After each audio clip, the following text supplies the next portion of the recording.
we're going to go now to Fort Worth, Texas, and we'll talk with Kathy. Hi, Kathy. Good afternoon, Dr. Farley. I just discovered your show on this trip, and it's just been absolutely wonderful. My question is, before I left on this last trip, I met with a friend that I haven't seen in a while, and one of the things she said she's been busy with is teaching a Bible study with her husband on the Divine World Council. And I said, is that biblical? She says, oh, yes. In Psalm 82, I think the first scripture, and at Genesis somewhere, she says, it absolutely is, and it just has totally opened my eyes to the meaning of the Old Testament.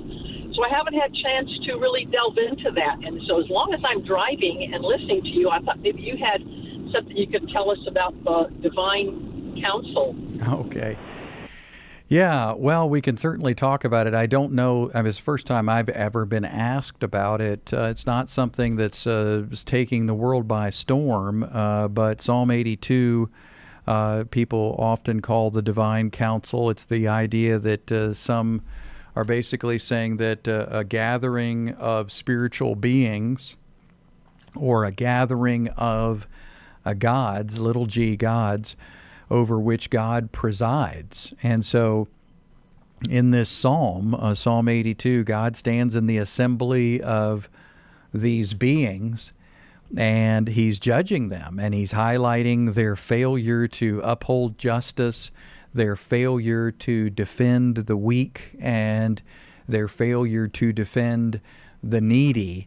And so the term gods here is not really gods, not like God himself, but instead it refers to humans. It refers to human judges, people that take authority over other humans. So basically, in this psalm, God is pictured gathering human judges and showing them that basically they have been hypocrites, that they have called themselves judges, and yet they don't stand up for justice. They call themselves judges, but they don't stand up for the weak. So, this idea of a divine council has been interpreted in all kinds of ways. But in context, that's what's really going on. It's not a group of gods. It's not a group of deities. It's a group of earthly judges because God alone is the true judge. He's the judge of all. So, I'm sure there's some movements out there. I'm sure there's some groups out there that are going to take that passage in the Psalms way out of context and turn it into something really strange. I can't speak for your friend or the person you were speaking with concerning exactly what that has evolved into for her group and the teaching they heard. But look, let me put it simply.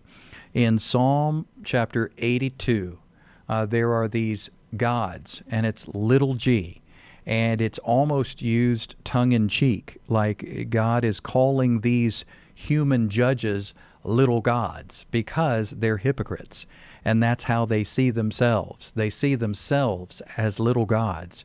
They see themselves as presiding over the affairs of men, and in so doing, they engage in hypocrisy. They don't stand up for the weak. They don't stand up for true justice. And so the judge, capital J, God himself, is articulating all of this in Psalm 82. And so it's not something that is a giant revelation that your friend or that anybody needs to be running around saying, oh my goodness, this is life-changing. Well, maybe. But Psalm 82 is basically saying God is the ultimate judge, and God is the judge of judges. And that's the whole meaning of the passage. And we shouldn't blow it up into something weird or have it try to mean something that God never intended. So it is as simple as God calling to the carpet all of these human judges who are not truly standing up for righteous judgment. And that's it. That's the whole thing. So I hope that brings clarity, and hopefully maybe even your friend can consider that and be able to move on and not be distracted by something that is evolved into more than it needs to be. Maybe your friend can then get back to the gospel, because the gospel is what changes our lives. The gospel transforms us permanently. We don't need the gospel plus another counsel. We don't need the gospel plus some other magic from a particular psalm. We need the gospel. We need Jesus. Jesus plus nothing, 100% natural, no additives.